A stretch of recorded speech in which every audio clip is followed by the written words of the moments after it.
आज हम गए थे मंदिर। तो हेलो दगड़ियों, नमस्कार, पहला प्रणाम। मेरा नाम कविता है और मैं रहती हूँ देहरादून में। आज है हमारे लिए ख़ास दिन, क्योंकि आज है हमारे परिवार के 2 बच्चों का बर्थडे एक साथ। एक मेरी दीदी के बड़े लड़के पार्थ का और मेरे भाई के छोटे लड़के दक्षु का बर्थडे आता है एक साथ 19 जुलाई को। तो हमें जाना था मंदिर। सुबह सुबह मेरी दीदी का आ जाता है फ़ोन मेरे लिए, कबू जल्दी से तैयार हो जाना क्योंकि हमें लेट हो जाएगी, मंदिर में हो जाती है बहुत ही ज़्यादा भीड़। उसके बाद मैं जल्दी से उठ के नहा धो के हो जाती हूँ रेडी। अपना तैयार होने के बाद मैं उठा देती हूँ हर्षु को। मेरी हर्षु भी एक बार कहने में उठ जाती है, क्योंकि मैंने इसको रात को ही बोला रहता है हमें मंदिर जाना है, तो जल्दी उठ जाती है। फिर उसको नहला धुला के मैं पहना देती हूँ फ्रॉक, और मेरी हर्षु लगती है बिल्कुल प्रिंसेस। उसके बाद हर्षु के पापा छोड़ देते हैं हमें मम्मी के घर और चले जाते हैं ड्यूटी।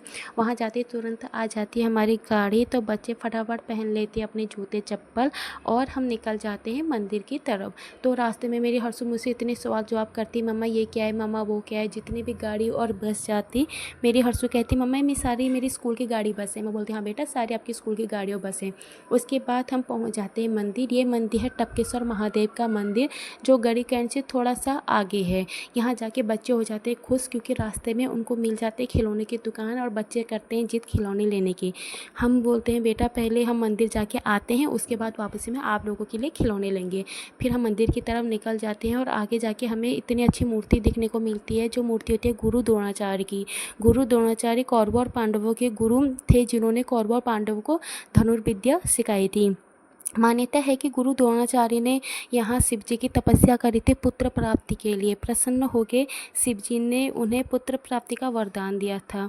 तो जब उनके पुत्र थे अश्वत्थामा, उनके लिए खाने पीने के लिए कुछ नहीं होता था, शिव जी अपने शिवलिंग से दूध प्रवाहित करते थे जो ऊपर से टपकता था। तो अब कलयुग में वो दूध पानी के रूप में टपकता है, इसलिए इस मंदिर का नाम टपकेश्वर महादेव के नाम से प्रसिद्ध है। उसके बाद हम मंदिर से जब बाहर आ जाते, हम चले जाते नदी की तरफ। तो ये नदी इतनी सुंदर है और इतनी बड़ी, इतनी अच्छी लग रही थी। इस नदी का नाम है टोंस नदी। यहाँ बच्चे इतने खुश हो रहे थे, लेकिन मेरी हर्षु को पानी को देख के लग रहा था डर। उसके बाद हम चले जाते हैं मंदिर के दूसरी साइड। यहाँ भी हमें इतनी अच्छी अच्छी मूर्तियाँ देखने को मिलती हैं। तो यहाँ पे रास्ते में सबसे पहले मिलती है कान्हा जी की मूर्ति, जो एक उंगली पे गोवर्धन पर्वत को लिए खड़े रहते हैं। तो जो ये गोवर्धन को लिए खड़े रहते हैं, तो ये जो देवों के राजा होते हैं ना, इंद्र, उनको अपने आप में बहुत घमंड रहता है कि मुझसे शक्तिशाली कोई नहीं है इस दुनिया में। तो कान्हा जी ने उनके घमंड को तोड़ने के लिए एक उंगली पे गोवर्धन पर्वत लिए खड़े हो रखे थे बहुत टाइम तक। तो फिर बाद में इंद्र भगवान जी को जो है उनको अपनी गलती का अफसोस होता है कि मुझे घमंड है करके। उसके बाद हम निकल जाते हैं आगे की तरफ और हमें इतने अच्छी गुफ़ा दिखने को मिलती है, जो माता रानी की गुफ़ा होती है। हम तो उसके अंदर से निकल जाते हैं और फिर मेरी मम्मी को मैं बोल देती हूँ, मम्मी आप नहीं निकल पाओगे, क्योंकि मम्मी के साथ हर्षु रहती है। तो मेरी मम्मी ना वहाँ से ही वापस चली जाती है। और जब हम गुफ़ा के अंदर जाते हैं, वहाँ इतनी अच्छी मूर्तियाँ होती है दिखने, मतलब मन को इतनी शांति मिलती है। और फिर आगे हम ऊपर की तरफ जाते हैं, वहाँ पर इतनी अच्छी अच्छी मूर्तियाँ, हनुमान जी की इतनी अच्छी और शेषनाग जी की इतनी अच्छी शिवलिंग पे मूर्ति रहती है। उसके बाद हम आ जाते हैं ऊपर की तरफ। हर्षु को लगती है भूख, तो बाबा जी उनको केला देते हैं, हर्षु खाते आती है।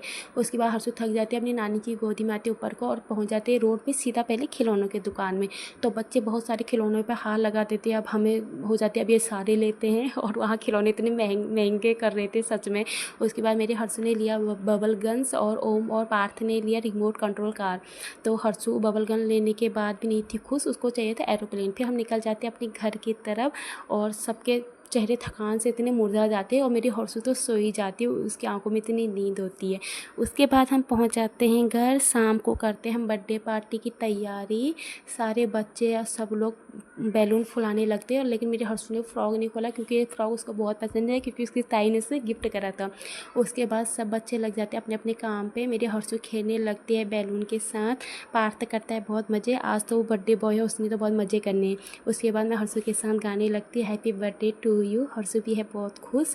उसके बाद आ जाते हमारे सारे बच्चे। हमारी छोटी सी प्यारी सी सबसे छोटी बच्ची है हमारी गुन्नू। उसके बाद केक के साथ हर्षु की मैं बनाती हूँ वीडियो, लेकिन हर्षु की नज़र तो केक पे थी खाने के लिए। उसके बाद हो जाता है केक कटिंग, सब बजाते ताली पार्थ के लिए। पार्थ और उमू थे बहुत खुश केक खाने के लिए, बच्चों को तो खाना ही चाहिए। उसके बाद हम सब बच्चों को देते हैं खाना पीना, कोल्ड ड्रिंक, केक, चाउमीन। बच्चे खाते हैं सब मज़े से, और मेरी हर्षु तो लगी रहती है खाने में। अब आपको मिलते हैं नेक्स्ट ब्लॉग में, तब तक के लिए बाय बाय।